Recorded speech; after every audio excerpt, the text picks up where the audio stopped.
السلام عليكم كل متابعين القناه الاعزاء، يا رب تكونوا بخير. انا عادل ولي ودي قناه شوارع ومعلم اسكندريه. ايه موضوع حلقتنا اليوم؟ موضوع حلقتنا اليوم مختلف، هي اولى حلقاتنا احنا فين. تغيير بسيط كده في القناه ان شاء الله.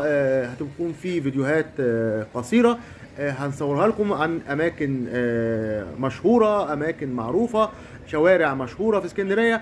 هيكون الاسئله موجهه 90% للاسكندرانيه، 10% لمحب اسكندريه وعشاق اسكندريه اللي ممكن يكون عندهم فكره. زي المنطقه اللي احنا موجودين فيها منطقه مشهوره جدا في اسكندريه، منطقه تاريخيه.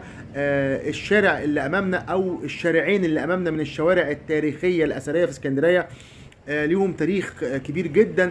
العماير اللي امامنا ليها تاريخ مهم جدا. الشوارع اللي على الشمال، الشوارع اللي على اليمين، الشوارع اللي في الخلف خلف الصوره، شوارع مهمه جدا، شوارع تاريخيه.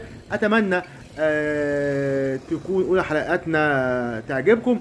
هشوف تعليقاتكم ان شاء الله وهرد. هعمل ان شاء الله فيديو برضو قصير عن احنا فين، طبعا للاجابه او للتعريف احنا فين، وكمان ذكر اكتر الاجابات او الاجابات الصحيحه، الاجابات الدقيقه. يا ريت اللي يجاوب يقول الشارع اللي على اليمين ايه، والشارع اللي على الشمال ايه، خلفنا ايه، وامامنا ايه، والمنطقه ايه. ويا سلام لو ليك ذكريات فيها او تعرف اشهر العلامات الموجوده في المنطقه. اتمنى لو حضراتكم اول مره تتابعونا تشتركوا في القناه، فعلوا زر الجرس علشان يوصلكم كل جديد بنزول اسكندريه. الاهم ما تنسوش تدعمونا بالاعجاب بالفيديو من الاسفل. اشوفكم ان شاء الله في فيديو قادم عن الرد على هذه الحلقه القصيره. اشوفكم على خير ان شاء الله تعالى.